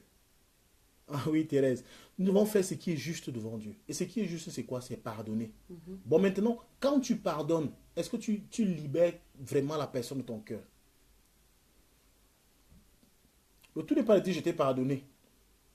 Et comme je disais, quelqu'un disait dernièrement, un homme de Dieu disait, parfois nous avons des problèmes avec un homme. Mais c'est vers Dieu que nous voulons aller demander pardon. Donc tu as un problème avec ta femme, tu as un problème avec ton frère, tu as un problème avec ta soeur. Au lieu de voir ton frère directement pour lui demander pardon, tu pars plutôt mettre à genoux, tu dis Seigneur, vraiment, mon frère, elle m'a offensé, mais je pardonne, Seigneur, pardonne-moi. Non, tu n'as pas besoin de le faire. Ton frère n'est pas encore mort. Ta soeur n'est pas encore morte. Ta femme est belle et bien vivante. Ton mari est vivant. Va vers ton mari, demande-lui pardon ou alors pardonne. Et après, passe. Même si lui ne considère pas s'il ne considère pas, et puis ne t'attends pas à ce que la personne considère, il y a ce qu'on appelle le pardon divin et le pardon humain. Nous devons avoir les deux pardons pour être réellement pardonnés. Parce que Dieu peut te pardonner, mais la personne que toi tu offensais ne t'a pas pardonné. Alors si tu vas vers la personne, tu demandes pardon, la personne te pardonne, qu'elle te pardonne pas. Si tu sais que tu as été sincère, sache qu'avec lui, tu es pardonné selon Dieu. Et maintenant, va devant Dieu. Ne pars pas l'accuser devant Dieu, puis dis, Seigneur, moment je suis parti vers lui, j'ai demandé pardon, lui ne m'a pas pardonné, mais Seigneur, vraiment, toi-même, tu vois mon cœur, je voulais demander pardon. Non, dis pas ça. Tu as fini de demander pardon là-bas, et maintenant, tu vas devant Dieu, du Seigneur, je te demande sincèrement pardon parce que j'ai offensé mon prochain. Et je t'ai offensé toi aussi. Pardonne-moi. Pardonne-moi et donne-moi la force de ne plus jamais recommencer. Même si tu retomberas sans le vouloir, c'est pas parce que tu vas méditer, dire que je vais quand même encore tomber. Non, tu dis Seigneur, pardonne-moi et donne-moi la force de ne plus jamais recommencer. Et tu dis Amen. Tu es pardonné. Tu es pardonné. N'insiste pas. Tu me parles le passage que tu vas me pardonner. Non. Tu fais ce que tu as fait. Et tu demandes pardon dans quelles conditions, avec quelle attitude. C'est parfois un problème d'attitude. C'est un problème de comportement. C'est la façon aussi. C'est ça que je dis, la manière de demander pardon parce que tu peux venir. Ok, d'accord, je reconnais mon tort. Ok, je te demande pardon. Ça, ce n'est pas un pardon sincère. On a d'abord une question en haut. On va finir de répondre par la question qui est en haut. Ça, ce n'est pas un pardon sincère. Donc, le pardon doit déjà venir du plus profond de ton cœur, comme tu as dit. Et le pardon doit te libérer, toi d'abord. Tu dois aussi être libéré par le pardon, ce pardon que tu demandes à la personne. Parce que si tu vas demander pardon à la personne et que toi-même tu n'es pas libre, tu commences encore à murmurer, à remuer, à commencer à penser, à revenir dessus, en te disant que non, j'aurais pas dû, non, peut-être que j'aurais dû faire comme ça. Ça veut dire que ton pardon, il n'est pas sincère et tu n'as pas réellement demandé pardon. Donc, quand tu demandes pardon à quelqu'un et que la personne ne te pardonne pas, tu as fait ta part. Libère ton cœur et laisse la personne. Quand elle sera prête, elle viendra vers toi. C'est ce que je tenais aussi à dire. C'est qui passe? Comment faire? Attends, je vais répondre un peu à cette question.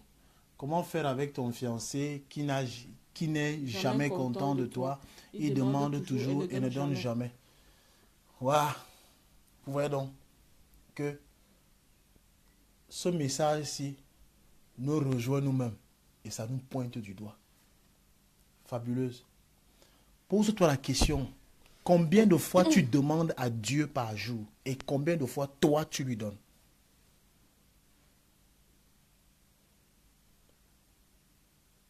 Combien de fois tu demandes à Dieu par jour et combien de fois toi tu lui donnes en retour?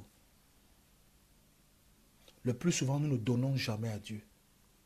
Et nous donnons tout. Mais lui nous demandons. Et nous ne sommes jamais contents. Nous ne sommes jamais contents.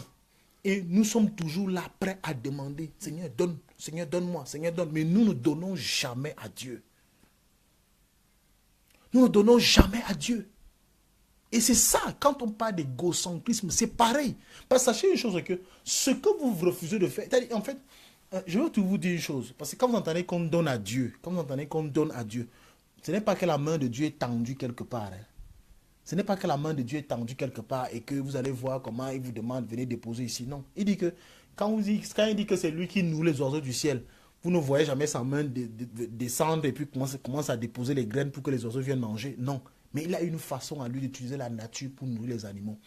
Ce que vous savez, quand on dit de donner à Dieu, c'est donner même pour son service. C'est donner pour l'avancement de son royaume. C'est pour te donner pour l'évangélisation. C'est donner pour les campagnes. Est-ce que tu donnes toi-même? Est-ce que tu donnes? Mais combien de fois les pasteurs, les prêtres, les hommes de Dieu prient pour toi? Est-ce que tu donnes? Maintenant, tu te plains que tu donnes, mais l'autre ne donne pas.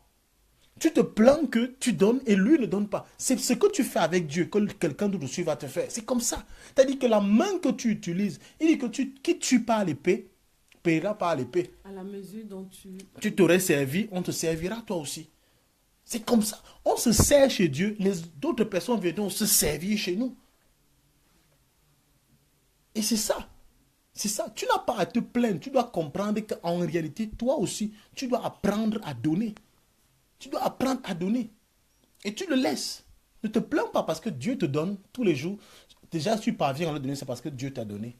Elle dit que je donne, je paye. Elle dit, je donne, je paye. Ah, ok, tu donnes, tu payes. Gloire à Dieu, si tu donnes, tu payes, c'est une très bonne chose. Mais toi et moi, on se comprend. Si tu donnes, tu payes, c'est une très bonne chose. Mais ce que je veux donc te dire, c'est qu'en réalité, celui qui donne, quand tu donnes avec amour, tu ne comptes pas. Et tu ne donnes pas pour espérer que l'autre te donne en retour. Dieu n'attend pas. Quand Dieu nous donne, ce n'est pas parce qu'il attend quelque chose en retour. Dieu ne nous donne pas parce qu'il attend quelque chose. Il ne calcule pas ce qu'il nous donne. Mais nous, chaque fois que nous donnons, nous calculons. Tu donnes une montre, tu attends que lui te donne, il te donne les barres, il te donne les boucles. Tu donnes une chaussure, tu t'attends à ce que lui te donne je ne sais pas quoi, un sac. Tu donnes, on ne donne pas en calculant, on donne par amour parce qu'on veut voir l'autre épanoui. On ne donne pas parce qu'on calcule. On ne donne pas parce qu'on se dit en retour, il faut que nous ayons quelque chose en retour. Non, donne parce que devoir de donner. Donne parce que il y a plus de bonheur à donner qu'à recevoir. C'est ça la parole.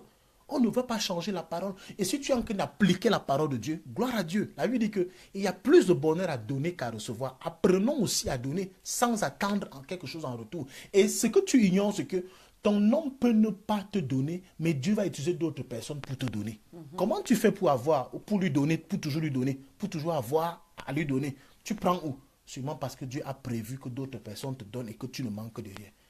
Laisse, continue à donner.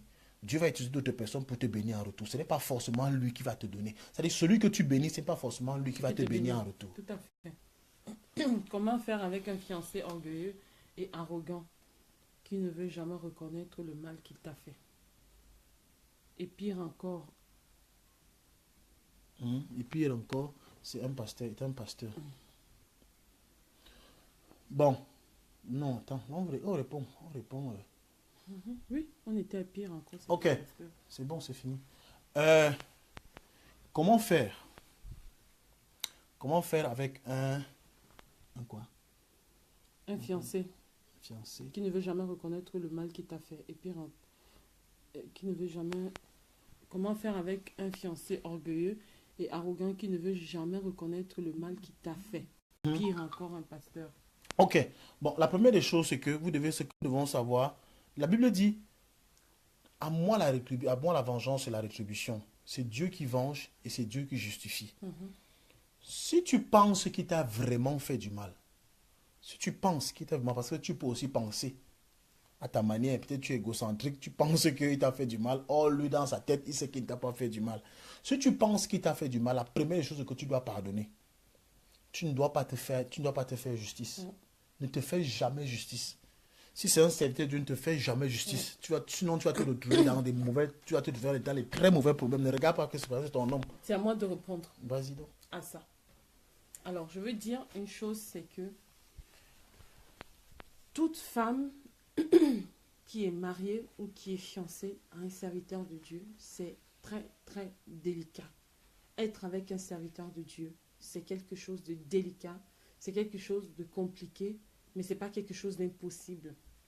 Parce que le serviteur de Dieu, quand tu parles à un serviteur de Dieu, tu ne sais pas en ce moment si c'est à Dieu que tu parles ou si c'est à ton époux que tu parles.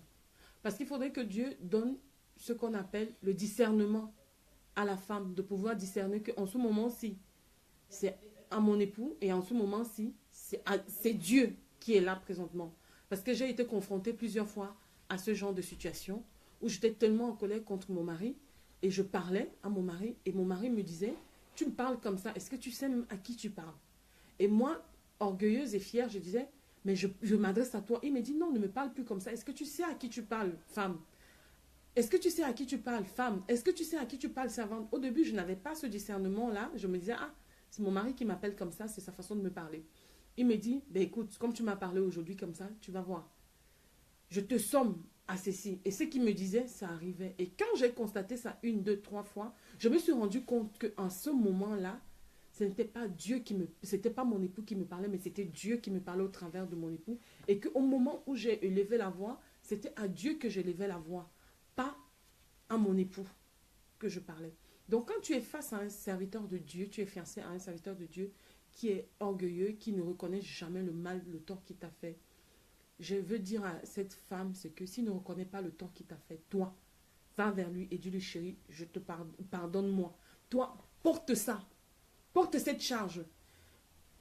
Prends cette charge en toi, parce que c'est ton caractère, c'est ton comportement qui fera en sorte qu'il change et qu'il comprenne. Porte cette charge. Toi, va vers lui, brise cette barrière, brise cette blessure, brise ce mal que tu as en toi, et toi va vers lui pour lui dire, chérie, vraiment pardonne-moi, même si tu sais que c'est lui qui a tort, même si tu sais que c'est lui qui t'a fait mal, va vers lui, demande-lui pardon. Et la seule véritable personne en tant que serviteur de Dieu, le fait qu'il soit serviteur de Dieu, c'est Dieu qui peut le changer, c'est son Père. Donc quand tu as déjà demandé pardon comme ça, maintenant tu te retournes vers son Père, qui est Dieu, vers son patron, vers son maître, vers son chef, et tu dis à son chef, Seigneur, j'ai fait ce que une femme doit faire, une femme vertueuse doit faire. Maintenant, je te prie de toucher le cœur de ton serviteur, afin qu'il change. Pas que tu vas l'accuser, mais tu vas demander au Seigneur de faire en sorte que son cœur change. Parce que j'ai été confronté aussi à cela. Donc, ce n'est pas par ta propre force, ce n'est pas par tes propres moyens, mais c'est Dieu qui peut le changer, d'autant plus qu'il est serviteur de Dieu. D'accord. D'accord. Bon, je crois qu'elle a tout dit. C'est presque ce que j'allais dire moi aussi. Donc, nous devons savoir que quand nous avons affaire, le plus souvent, je vais prendre cet exemple-là. Vous allez constater que j'avais expliqué, j'avais donné un enseignement là-dessus. C'est que nous avons un problème, les femmes des serviteurs ont un problème. C'est qu'à un moment donné, vous regardez l'homme qui est en face de vous comme votre homme, votre mari, et vous oubliez à un moment donné qu'il peut aussi être un serviteur de Dieu. Peut être loin de Dieu. Et c'est pour ça que vous allez constater que la plupart des femmes qui souffrent de stérilité, c'est-à-dire que les femmes des pasteurs ont toujours des problèmes. Les femmes des serviteurs de Dieu ont toujours des problèmes. C'est-à-dire elles n'accouchent pas, elles n'enfantent pas, elles n'ont pas de travail, elles sont les plus bloquées. Bloquées pourquoi? Parce que la grâce n'est pas disponible. La grâce est disponible. Mais c'est qu'à un moment donné, elles cessent de regarder cet homme-là comme celui-là essaie de regarder cet homme-là comme celui que Dieu a établi, comme un serviteur de Dieu. Elle regarde plutôt comme son homme, celui qu'elle voit nu quand elle veut, celui avec qui elle fait certaines choses quand elle veut. Il faut faire très attention avec cela. Il faut faire très attention. C'est pourquoi ton mari peut prier pour les femmes qui ont un problème de stérilité et celles-là enfantent. Voilà, elle peut prier pour ceux qui ont des problèmes des problèmes en général. Et elles reçoivent. Mais toi-même, tu ne reçois pas. Parce qu'en fait, tu ne discernes pas à un moment donné. Tu ne maîtrises pas. Tu ne respectes pas l'onction, le dépôt qu'il y a dans sa vie. Et quand tu ne le fais pas, je ne te dis pas qu'à un moment donné, le mari aussi, à un moment donné, il doit pouvoir faire la différence à un moment donné entre le serviteur de Dieu et l'époux. C'est-à-dire, ne sois pas toujours serviteur, tu es toujours là, ou tu es toujours spirit, toujours onction, toujours onction. Chaque fois que ta femme veut te parler, tu donnes les versets bibliques. Chaque fois que ta femme veut te parler, tu donnes les références des cantiques. À peine elle commence à parler, tu entonnes un cantique. Debout pour la sainte guerre, soyons unis et forts. Qu'une charité sincère préside à nous. Femme, tu ne me parleras pas comme ça. Non, tu as envie de tuer. Joseph va mourir ce vendredi. Donc, il ne faut pas, il faut à un moment donné cesser d'être trop spirituel. Cesser d'être trop spirituel. À un moment donné, soit aussi celle-là, celui-là qui peut câliner sa femme. Tu la caresses de temps à autre, tu la prends, tu descends un peu, tu deviens un homme de temps à autre. Je vous dis toujours, dans la Bible, ceux qui aiment toujours parler, c'est pas écrit dans la Bible, je dis, la Bible ne raconte pas les 30 ans que Jésus-Christ a passé, les 33 ans que Jésus-Christ a passé sur terre. Elle ne parle pas du premier jusqu'au 31e jour qu'il est décédé. Oui, jusqu'au dernier jour il est décédé. Non, la Bible prend les temps forts. La Bible nous raconte des témoignages. On ne dit pas ce qu'il mangeait tous les jours. Tu ne sais pas s'il avait mangé le coq. Tu ne sais pas s'il avait mangé le quoi. Tu ne sais pas s'il avait mangé ceci, s'il avait mangé. La Bible ne nous parle pas de tout. La Bible ne nous parle pas de tout. Donc voilà un peu, il faut voir les choses comme ça. Je voulais rajouter un truc qui me vient à cœur, c'est que ta bénédiction viendra de la personne que tu méprises ou de la personne que tu ne considères pas réellement. Vous savez, il fut un temps où il me disait, je vais prier pour toi, fais ceci, fais cela. Parfois, je lui disais, oui, j'ai fait pour lui faire plaisir. Je ne faisais pas ce qu'il me disait de faire, jusqu'à ce que le Seigneur me reprenne. Et le Seigneur me dise, servante, femme, fais attention, celui-là est mon serviteur. Et le jour où le Seigneur m'a ouvert les yeux, il m'a montré qui est réellement mon époux, la dimension qu'il a. Je me suis mise à genoux, j'ai pleuré, j'ai demandé au Seigneur pardon. Et à partir de ce moment, c'est qu'il m'arrive parfois d'avoir de temps en temps des égards de langage. Ça peut arriver à toute personne, tout être humain. Mais quand j'ai souvent des égards de langage, tout de suite, l'Esprit de Dieu me met à cœur en me disant que tu es en train de t'égarer là. Où est-ce que tu vas? Fais attention. Donc, je le dis à toutes ces femmes-là qui sont soit fiancées à des hommes de Dieu, soit mariées à des hommes de Dieu, qui ne respectent pas leur mari. Il faut demander la première chose, mes sœurs, demander le discernement, c'est très important. Parce que les femmes de pasteurs, comme l'homme de Dieu a dit aujourd'hui, que les femmes de pasteurs ont beaucoup de problèmes, énormément de problèmes, parce qu'elles ne respectent pas le serviteur de Dieu. Elles ne respectent pas celui que Dieu a mis. Tu es toujours en train de regarder que c'est mon époux, c'est mon époux, c'est mon époux, c'est mon époux. À un moment, il faut quitter un peu du stade que c'est mon époux et tu te dis c'est le serviteur de Dieu. Et le respecter. Franchement, je vous promets que quand vous allez respecter le serviteur de Dieu, tu vas respecter le serviteur de Dieu, qu'il soit pasteur, qu'il soit évangéliste, qu'il soit apôtre, qu'il soit évêque, qu'il soit même chantre. Même si c'est un chantre que tu as, que ton mari est chantre, ton fiancé est chantre, respecte. Parce que tu ne connais pas le degré d'onction que Dieu a mis dans sa vie. Et le jour où tu vas respecter cet homme de Dieu, tu ne vas pas le regarder avec les yeux physiques, mais avec les yeux spirituels. Mes sœurs, je vous dis, quelque chose de miraculeux va se passer dans vos vies. Quelque chose de merveilleux va se passer dans vos vies. Donc c'est très important. Il est d'abord, comme dit l'évangéliste, il est d'abord serviteur de Dieu avant d'être ton époux. Il est d'abord serviteur de Dieu avant d'être ton époux. Parce qu'avant que Dieu ne te donne cet homme-là, il avait déjà consacré, même avant qu'il ne soit dans le ventre de sa mère. Il avait déjà appelé au service. Et si Dieu t'a donné cet homme-là, c'est parce qu'il savait que tu étais fait pour lui. Et qu'il savait que tu allais comprendre et porter cette charge, cette responsabilité-là. C'est ce que je voulais dire. Donc s'il t'offense, si tu es face au serviteur de Dieu qui t'a offensé, ne va pas te plaindre chez le voisin, ne va pas te plaindre chez la voisine, va te plaindre chez son père qui est Dieu. Va te plaindre chez lui. Toi, femme, va vers lui, demande-lui pardon. Dis que papa, pardonne-moi. Tu es offensé. Je te demande pardon. Demande-lui pardon. Et va te plaindre chez son père parce que seul son père peut le changer. Il est serviteur de Dieu, ce ne sont pas les voisins. Ce ne sont pas les gens d'à côté. C'est celui qui l'a établi là qui peut le changer. Parce que tu vas même te retrouver comme ça que toi, tu penses qu'il a tort. Tu penses qu'il est orgueilleux. Pourtant, il a raison. Pourtant, il a raison. Hein? La Bible ne nous parle pas de Moïse qui avait épousé une... Moïse avait épousé quoi? Une Égyptienne, non? Hein? C'est ça, non? Moïse qui avait épousé une Égyptienne. Alors, ses frères et sœurs sont restés critiqués, murmurer, parler. Ils avaient raison. Je ne sais pas pourquoi le Seigneur me met ça à cœur. Ils avaient raison par rapport à ce qu'ils disaient sur Moïse. Mais le Seigneur a fait quoi? Le Seigneur a frappé.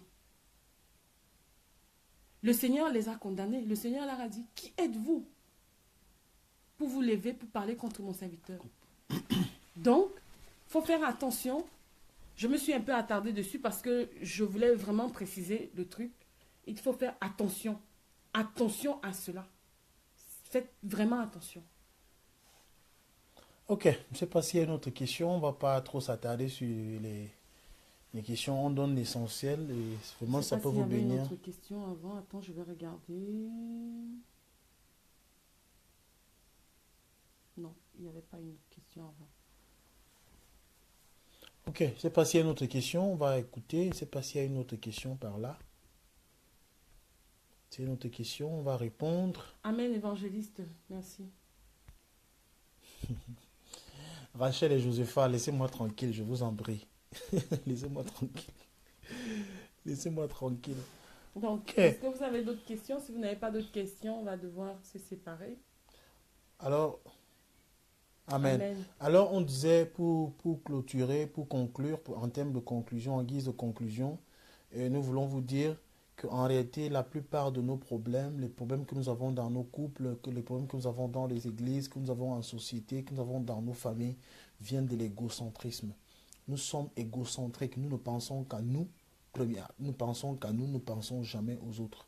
Chaque fois qu'on veut parler à un serviteur de Dieu de notre couple, on veut parler de notre mari à notre couple, on veut parler de notre couple à un serviteur de Dieu, on est toujours en train de parler d'abord en termes d'accusation. On est toujours en train de parler en termes d'accusation pour accuser notre conjoint. Soit c'est l'homme qui accuse la femme, soit c'est la femme qui accuse l'homme. Alors disons que chacun de nous doit se guérir premièrement, afin de comprendre que tant que l'égocentrisme existe en nous, tant que nous sommes égocentriques, on ne peut pas changer l'autre. Si nous voulons que l'autre change, il faut que nous nous guérissons. Il faut que nous guérissons premièrement nous-mêmes.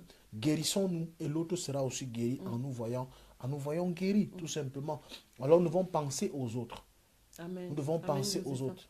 Nous devons penser aux autres. Nous devons penser à l'autre. Si tu refuses à manger à l'autre, c'est sûrement parce que ton ventre est plein et tu t'en fous que lui puisse avoir faim. Si tu ne veux pas tu veux pas aller avec ton mari au lit ce soir-là, je ne sais pas, c'est sûrement parce que toi tu n'as pas d'envie et tu ne penses pas à lui, l'égocentrisme. Si tu ne veux pas lui donner de l'argent, c'est parce que toi tu te dis qu'il faut que tout tourne seulement à ton niveau. Tu ne donnes pas de l'argent. C'est ça, c'est tous ces petits problèmes. Si tu ne communiques pas avec lui, c'est parce que tu te dis, ah, moi j'ai pas besoin d'elle, elle peut rester à la maison, je vais aller communiquer avec mes amis dehors. C'est parce que tu es égocentrique. Donc, je vous en prie, qu'on chasse vraiment ce problème-là, afin que nos couples puissent résister, que nos couples puissent réellement vivre l'amour parfait, l'amour selon Dieu. Que Dieu vous bénisse ce soir, une fois de plus. J'espère que nous avons tous partagé. On va se retrouver vendredi, s'il plaît à Dieu, selon la grâce de Dieu. Mais avant vendredi, comme je vous l'ai annoncé hier, à 23h, bien-aimé, l'Esprit de Dieu a mis à mon cœur que chaque soir, avant d'aller au lit, que je vous berce par une chanson, par un cantique, et que je prie pour vous avant de vous envoyer au lit. Vous êtes mes enfants, alors chaque fois, le père doit faire son travail, le parent doit faire le travail. Amen. Le travail d'un père, c'est quoi? C'est que lorsque les enfants vont se coucher, il leur chante une berceuse et il prie pour eux. Amen. Et il leur permet, il éteint les ampoules. C'est moi, il éteint les lumières, il éteint les lumières et il vous demande de dormir. Donc on va le faire à 23h. 23h, chaque 23h, chaque fois avant quand je serai là pour aller me coucher, je vais toujours faire un petit direct pour une prière, pour un cantique, une prière, on ira se coucher. Que Dieu vous bénisse, que Dieu vous bénisse. Continuez à aimer notre page Stevie et Hortense. Allez sur YouTube, tapez Stevie et Hortense. Nous sommes un peu partout sur WhatsApp, sur Facebook, c'est Instagram, nous sommes là-bas, sur YouTube. Que Dieu vous bénisse abondamment. Merci vraiment de votre fidélité et on s'excuse encore si on a été encore très long. Envoie. Tu envoies quoi? Envoyer quoi? Bref. D'accord. Tu vas prier? Allez. Ok, nous allons prier. Père, merci pour ces moments que nous avons passés ensemble. Papa, nous voulons te dire gloire et louange à toi pour tout ce que tu fais, parce que tu es bon.